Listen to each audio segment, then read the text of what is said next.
cómo ha seguido el avance del narcotráfico en nuestro país, pero sobre todo haciendo un doble clic en la juventud y en nuestros niños. ¿Qué tan capturados están siendo por estas bandas criminales? ¿Qué tan complejo es rehabilitarlos, llevarlos por el buen camino teniendo esta atractiva carrera delictual? Vamos a estar conversando de estos desafíos junto a Marcelo Sánchez, gerente general de Fundación San Carlos de Maipo. ¿Cómo está, Marcelo? Tanto tiempo, bienvenido. Hola Bárbara, ¿qué tal? Muchas gracias por la invitación. La verdad es que este es uno de los temas que nos tiene altamente preocupados desde la Fundación, pero este digo ya hace bastante tiempo que venimos anticipando la acción que tiene el crimen organizado respecto del involucramiento delictivo de niños y jóvenes, que es algo que si tú miras la evidencia internacional es parte de las estrategias que utilizan en la diversificación de negocios que tiene el narcotráfico. Y hoy día se está manifestando y es claramente una alerta importante lo que ha hecho el Ministerio Público en el informe que recientemente sacó. Bueno, ustedes vienen trabajando con infancia, con vulnerabilidad hace mucho tiempo y justamente detectan, porque en ese espacio hay un caldo de cultivo para que vengan estas bandas a aprovecharse de esa vulnerabilidad, ya sea para reclutarlos o para meterlos en el vicio de la droga. Las dos O sea, cosas. efectivamente han habido cambios respecto de la modalidad del crimen organizado en los últimos 5 años, donde evidentemente hemos visto cómo empiezan a participar organizaciones que son más sofisticadas, que tienen un vínculo internacional, que son además son expertos en distintas áreas logísticas de distribución, están utilizando nuevas tecnologías, están trayendo otro tipo de drogas, por ejemplo, drogas más baratas, de mayor poder adictivo, drogas que se pueden distribuir particularmente y de manera muy importante entre los jóvenes. Y adicionalmente han introducido cambios en la forma de relacionarse con niños y jóvenes porque los reclutan en estas bandas criminales, bandas que se dedican a los portonazos, las encerronas, etcétera, como una suerte de iniciación en organizaciones criminales cada vez más complejas, donde finalmente los niños van viendo oportunidades que no reciben en otras partes. Muchos de ellos son excluidos del sistema escolar, otros tienen problemas al interior de las familias, modelos parentales inadecuados, y por supuesto que también consumo problemático de alcohol y otra droga, que es algo que también llama la atención en estos últimos años en la participación de niños y jóvenes. Antes, cuando ingresaban en una organización criminal, los niños y jóvenes participaban como sapos, como en estructuras muy periféricas. Sin embargo, hoy día son protagonistas de delitos, lo hacen con consumo de alcohol y otra droga, y además lo hacen con armas de fuego, cosas que son particulares del narcotráfico internacional, donde finalmente el reclutamiento de niños y jóvenes lo hacen primero porque saben de que hay una protección legal que le da el legislador y pueden acceder a penas más bajas que las que tendrían otras personas que están sujetas a la ley penal adulta. Pero por otro lado también acotan los tiempos de investigación del Ministerio Público y rompen la cohesión social en los territorios donde operan, porque las familias de esos niños, los papás, las mamás, las abuelitas, jamás van a cooperar con la autoridad si saben que uno de sus hijos está participando en una banda. No solo no cooperan con la autoridad, sino que también muchas veces son cómplices o simplemente no tienen conocimiento de lo que están haciendo sus hijos, no están muy presentes, ya sea por problemas de droga, alcohol o por trabajo extenso. Entonces, no tienen contención esos niños. Hay mucho de eso y por cierto que cuando uno analiza los casos, especialmente las trayectorias más refractarias de niños y jóvenes que se inician muy temprano, tú te encuentras con que entre un 30 o un 40% han tenido un papá, una mamá, un adulto responsable preso y que sigue vinculado a redes delictivas. Eso es muy importante. Y fíjate que la oferta pública no trabaja de manera consistente, sistemática, con programas basados en la evidencia, con esas familias que ya sabemos que son de alto riesgo. Y cuando tú trabajas con esas familias, cuando tú logras que esas familias sean prosociales, 7 de cada 10 jóvenes desiste del delito. Por lo tanto, la receta es clara. Tienes que fortalecer el trabajo con las familias cuando están en una situación así de riesgo y adicionalmente tienes que volver a escolarizar a los niños. Esa cifra, 7 de cada 10, también sucede cuando el niño vuelve al entorno escolar. Es decir, estos elementos protectores fundamentales se dan en la familia y se dan en la escuela. Si nosotros ponemos foco con buena oferta, con programas que resulten en esos ámbitos, vamos a estar contribuyendo de manera muy significativa a que el narcotráfico, el crimen organizado no capture a los niños. finalmente esa captura está formando generaciones de crimen organizado para el futuro y de manera mucho más violenta que la que hoy día estamos conociendo. Mirando la experiencia internacional, mirando los cambios que hemos tenido acá, ¿dónde ustedes ven que están las principales tendencias, las cosas que lamentablemente ya no nos adelantamos, pero quizás deberíamos acelerar?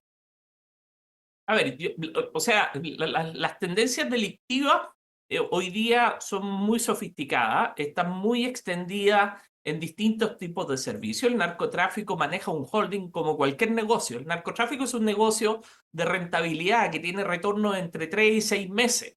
En cambio, requiere para poder funcionar y mantener esas estructuras criminales negocios de cash flow. Y por lo tanto, recurre a los mercados reducidores, al robo de vehículos, al robo de especies, etcétera, que es lo que más se va desarrollando y recurre al lavado de activos. Por lo tanto, hoy día, si quisiéramos poner foco, hay que poner foco en esos mercados que le dan la liquidez suficiente al narcotráfico para seguir creciendo. Es decir, tenemos que mirar cómo se están reduciendo las especies, cómo se están reduciendo los vehículos. Si la participación de niños, que es tan violenta, en Portonazo y en Cerrona se debe mucho a que hoy día hemos pasado del robo de vehículos estacionados al robo de vehículos en funcionamiento, porque el estándar de calidad que se está exigiendo al vehículo, la marca, el funcionamiento, etcétera, hace que se tenga que disponer del vehículo con una prueba efectiva de que el vehículo va a funcionar y va a estar en buenas condiciones. Y por eso que los robos se hacen de esta naturaleza y se entrena a los niños para que participen en ese tipo de robo. Oye, además el cambio tecnológico, antes le podían meter un cablecito, ahora se necesita una llave física y eso hace que necesiten Exactamente. quitártela. Ya no pueden robar el Exact estacionado como se hacía no, tradicionalmente. y se utiliza el amedrentamiento para que se desbloqueen los dispositivos, etcétera. Entonces, por eso que se recurre directamente a niños y jóvenes para que hagan esta pega, porque se les carga la parte más violenta a ellos sabiendo de que tienen una penalización menor o incluso son inimputables. Porque en la práctica es precisamente la acción mucho más violenta la que van a terminar ocupando los niños en estos casos. Justamente ahí quería apuntar también, porque uno de los cambios que hemos visto es el aumento de la violencia con la que se generan los delitos. Antes, en el fondo, el objetivo era robar. Ahora, el mayor temor que probablemente tenemos todos no es solo que nos roben, sino que además que nos hagan daño. Es que hay catalizadores que ha ido cambiando con el crimen organizado durante estos últimos años. Hemos visto que los niños hoy día están participando en delitos con consumo de alcohol y otra droga. Toman las benzodiazepinas o el clonazepam, lo toman mezclado con alcohol. Y eso genera un efecto paradójico. Las benzodiazepinas o el clonazepam son depresores, o sea, deberían bajar el estado de ánimo, pero cuando tú los consumes con alcohol, genera el efecto similar al de la cocaína. Entonces va a tener 15, 20 minutos de una violencia, agresividad, euforia absolutamente irracional. Junta con eso el acceso a armas modificadas. Tú sabes que el acceso a armas modificadas, cuando tú disparas un arma modificada, la dirección de la bala va para cualquier lado, porque finalmente, efectivamente, al ser modificadas, no están adaptadas para eso. Y en la práctica, la importación de armas de grueso calibre, hemos visto cómo las .40, las .9, las Mickey Mouse, que son las Glock con dos tambores que son automáticas, etcétera, están en manos del narcotráfico. Y en la práctica, todas aquellas armas que antes las modificaban, las tenían los mismos narcotraficantes, han ido desplazándose hacia el mercado infantil. Y tú puedes, primero, los niños reciben un arma modificada y además pueden acceder a muy bajo costo en el mercado informal. Por lo tanto, te encuentras con que la participación es más violenta, está bajo consumo problemático de alcohol y droga, está también mediada por el uso de armas de fuego y con consecuencias absolutamente impredecibles. Entonces, acá hay que ir antes, hay que dejar de llegar tarde, tenemos que ver cuándo empiezan a aparecer esos factores de riesgo. Probablemente el problema más de fondo, el más duro de todo, es que se trata de una carrera extremadamente lucrativa. Entonces, cuando uno, y entre comillas fácil, porque no tiene nada de fácil, pareciera hacerlo. Entonces, cuando hay un niño, un joven que pareciera no tener futuro, que no tiene un entorno familiar que lo ayuda, el camino del estudio, del trabajo duro, de tener un sueldo claramente muy bajo, es mucho menos atractivo que irse por la carrera delictual, en este caso la droga, que lo que más tiene es recursos. ¿Cómo se aborda eso? Sí, a mí lo que me pasa, Bárbara, es que yo he conversado algunas veces con niños que han estado en procesos de reinserción y que han tenido esta lógica de decir, ¿sabes qué? Yo veo que mis amigos han muerto a los 20, 22, 25 años, ¿ah? Que ellos se han ido, pero han logrado dejarle la casita a la viejita, han dejado una polola embarazada y lo han dejado con algún recurso. Esas son sus expectativas. ¿Ah? Ellos están muy conscientes de que probablemente van a vivir poco. Y es terrible eso, porque eso es la desesperanza aprendida, donde finalmente dicen, yo voy a vivir hasta los 20, 25, pero voy a dejar, entre comillas, un legado. ¿Ah? Le voy a dejar un nieto a mi mamá, le voy a dejar una casa, voy a traer plata, voy a ser la mano de mi familia. Entonces, en esa desesperanza aprendida, lo que subyace son altísimos niveles de exclusión social. Es la falta de oportunidades, es no llegar cuando el Estado finalmente no llega. Si muchos de los lugares donde operan impunemente los narcotraficantes, ellos tienen el dominio del territorio. Lo dice el informe del Ministerio Público. El narcotráfico, el crimen organizado, controla determinados territorios donde no accede finalmente el Estado, donde ni siquiera el red llega después de las 4 de la tarde, donde los colegios no son jornada completa, sino que estás hasta octavo básico y tenés que trasladarte a otro barrio para poder terminar tu estudio. Y ahí viene la gran exclusión educativa de los octavos básicos, donde finalmente los niños dejan de ir al colegio, donde tienen baja protección en sus entornos, porque también sus familias o no existen o no tienen herramientas parentales o tienen compromisos antisociales. Entonces, se va configurando todo un panorama en donde, junto con la normalización de la violencia, de la ganancia rápida, del poder en el territorio, de la admiración a aquella mano que resuelve y que finalmente es la mano del narcotraficante, hace que estos modelos se vayan replicando, sean aspiracionales para los niños. Se incorporan en una banda, sustituyen el rol de la familia, el rol de la escuela y adhieren a las conductas criminales más violentas. Y eso se cambia, pero se cambia con acción del Estado, con control del orden público, con aislar a los líderes de las bandas delictivas, entrando con dispositivos de prevención social y fundamentalmente con todos los servicios del Estado para poder garantizar oportunidades, para que lleguen empresas, para que lleguen oportunidades laborales en los territorios y para que finalmente el niño vea que hay un camino legítimo, estándares claros de comportamiento para salir adelante. Pero romper esa desesperanza es la tarea que hoy día está pendiente. Es la tarea que está pendiente y es la más difícil porque, como dicen, no hay una medida, ni dos, ni tres. Estamos hablando de un cambio completo en la sociedad, en los servicios, como dices, en educación. O sea, la tarea es tan grande que pareciera que nos queda grande. ¿Cómo Pero es que vamos en esto? ¿Hay conciencia real? hay que abordarlo gradualmente, Bárbara. Esto no tiene una bala de plata ni va a ser inmediato, pero claramente tenemos que apurar el tranco. Si esto lo venimos anunciando hace mucho rato y el crimen organizado corre mucho más rápido que nosotros y el crimen organizado aprovecha que hay muchos espacios donde el ser más autoritario o tener o usar todas las herramientas legales que la ley te da puede ser visto de una forma más compleja. Por ejemplo, en el tema de la inmigración irregular. ¿Ah? Todos decimos, pucha, ojalá que podamos resolver socialmente estos temas, pero resulta que una de las principales víctimas en materia de inmigración irregular son los mismos inmigrantes que se ven expuestos a redes de trata, redes de explotación sexual comercial infantil, que operan en la lógica de aquellos que aparentemente le están dando oportunidades.